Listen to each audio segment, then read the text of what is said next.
तो अभी तक जो सबसे बड़ा बॉम्बशेल है वो पेशावर हाई कोर्ट की तरफ से आया। जी हाँ, जो बात मैं आपको बताने जा रहा हूं, आपको सुनकर तकलीफ भी होगी, आपको सुनकर हैरानी भी होगी। और वो बात यह है कि पेशावर हाई कोर्ट के जजेस ने ये लिखा कि जब हमारी एक इंटेलिजेंस एजेंसी, उन्होंने आईएसआई का नाम नहीं लिखा लेकिन जाहिर है इशारा उन्हीं की तरफ है, कि जब उन्होंने हमसे मर्जी का सियासी फैसला करवाना चाहा, ये गौर से अल्फाज सुनिएगा, मैं दुख से ही अल्फाज अदा कर रहा हूं। उन्होंने कहा कि जब हमें एक सियासी फैसला उनकी मर्जी का देने को कहा गया जो कानून के खिलाफ था, और वो फैसला जजेस ने ना दिया, जाहिर है पाकिस्तान तहरीक इंसाफ के खिलाफ ही फैसला वहां से लेना था, तो जजेस ने कहा कि हमें अफगानिस्तान से दहशतगर्दों ने कत्ल करने की धमकियां दी। ये मेरा जुमला दोबारा सुनिएगा, ये पेशावर हाई कोर्ट के जजेस सुप्रीम कोर्ट ऑफ पाकिस्तान को बता रहे हैं कि जब हमारी एक इंटेलिजेंस एजेंसी ने हमें कहा कि आप ये वाला सियासी फैसला दो जो हमारी पसंद है, कानून को छोड़ दो, हमने उस पर इनकार किया और हमने कानून के मुताबिक फैसला दिया, तो हमें दहशतगर्दों ने अफगानिस्तान से कत्ल करने की धमकियां दी। ये बॉम्बशेल है। ये पाकिस्तान की तारीख में लोग बहुत सारे नारे लगाते रहे हैं जिनकी हमें भी सुन के तकलीफ होती थी, आज भी होती है, क्योंकि हम उस नारे को मानते नहीं हैं, क्योंकि हम ये कहते हैं कि वो नारा दुरुस्त नहीं है।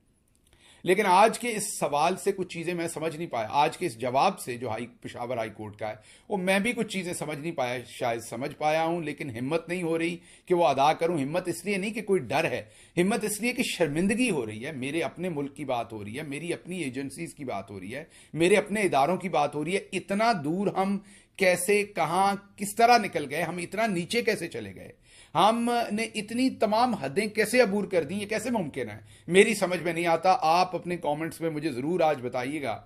आप में से जो कमेंट्स नहीं भी करते, मैं चाहूंगा कि आज जरूर कमेंट्स कीजिएगा, मुझे बताइएगा कि ये इस लेवल तक, ये तो हमें पता था कि इन्हतात है, हम सियासी जमात बन चुके हैं, हमारा चौधरी निजामुद्दीन एक सियासी जमात है, लेकिन ये काम तो मैं नून लीग से भी एक्सपेक्ट नहीं करता, ये काम मैं पीपल्स पार्टी से एक्सपेक्ट नहीं करता, ये काम तो मैं किसी सियासी जमात से भी एक्सपेक्ट नहीं करता।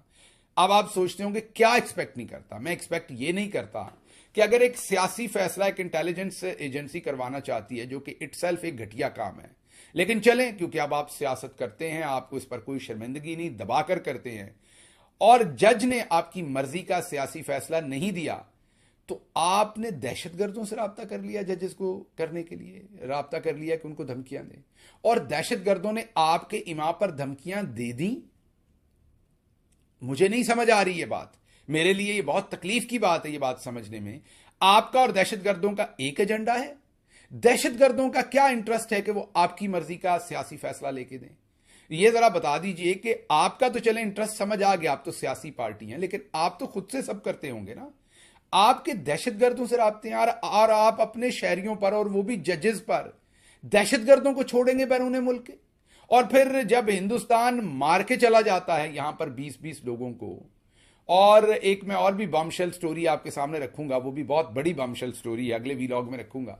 जब हिंदुस्तान 20-20 लोगों को हमारे मुल्क में मार के चला जाता है, तो बताया जाता है कि अफगानिस्तान से दहशतगर्द आए थे जो मार के चले गए, और अब जजेस हमें बता रहे हैं कि अफगानिस्तान से दहशतगर्द हमें कत्ल की धमकियां देते हैं और आपकी इमाम पर देते हैं कि आपकी मर्जी का फैसला नहीं हुआ। ये मैं नहीं कह रहा, ये जजेस कह रहे हैं। हमें समझाइए कि ये how it is even possible, how can you do it, how can you do it, how can you think about doing it, अगर ये आपने किया है तो। क्योंकि जजेस ये कह रहे हैं, अगर अपने मुल्क का एक जज नहीं मान रहा, आपके पास कितने ताकत के तरीके हैं, तो उसे दूसरे मुल्क से धमकी आएगी। और यह बताइए कि जो हमारी रियासत चाहती है वही दहशतगर्द चाहते हैं। यह क्या बात हुई, क्यों दहशतगर्द वो चाहेगा? इस चीज की तो आप डिफरेंट लेवल पर तहकीक होनी चाहिए। इस चीज ने तो एक पूरा नया, मैं कहूंगा चैप्टर नहीं, पूरी नई किताब खोल के रख दी है। ये तो अब 6 जजेस के मामले से ऊपर चला गया, ये तो अब नेशनल सिक्योरिटी का मसला बन गया है, ये तो मुल्क के साथ गद्दारी का मसला बन गया। अब आप बताइए कि ये, मैं गद्दारी का किसी को सर्टिफिकेट नहीं दे रहा, मैं कह रहा हूं इन्वेस्टिगेशन होनी चाहिए। आप वाला काम नहीं करना, 9 मई हुआ, डाल दिया, गद्दार डिक्लेयर, सब कुछ नहीं। हम ये कह रहे हैं कि इस बात के ऊपर इन्वेस्टिगेशन होनी चाहिए, और वो आपको नहीं करनी चाहिए। आपको ही अपने बारे में इन्वेस्टिगेशन नहीं करनी चाहिए, अब इस पे फ्री एंड फेयर इन्वेस्टिगेशन करनी चाहिए, जिसमें तमाम स्टेक होल्डर्स हों, उनको पता चले कि ये फेयर इन्वेस्टिगेशन हुई है। तो ये जो पेशावर हाई कोर्ट के जजेस ने आज कह डाला है कि दहशतगर्दों को इस्तेमाल कर दिया गया, तो ये मेरी समझ से तो बाहर है कि हमारी रियासत का जो इंटरेस्ट है सियासी, वो दहशतगर्दों का इंटरेस्ट कैसे हो गया, हमारी रियासत का और दहशतगर्दों का इंटरेस्ट एक जैसा कैसे हो गया, ये सब कुछ क्या हो रहा है। इस पर सवालात बहुत अहम है, इसके जवाबात चौधरी निजामुद्दीन को देने चाहिए, इसके जवाबात पाकिस्तान की प्रीमियर इंटेलिजेंस एजेंसीज को देने चाहिए। इस सवाल का जवाब अब रियासत पाकिस्तान को देना होगा, वरना यह तो बहुत ही खतरनाक बात है कि कोई शख्स पाकिस्तान में आपकी मर्जी की बात नहीं मानता, आपका सियासी मकसद नहीं मानता, तो उस पर दहशतगर्द छोड़ दिए जाएंगे बाहर से। यह था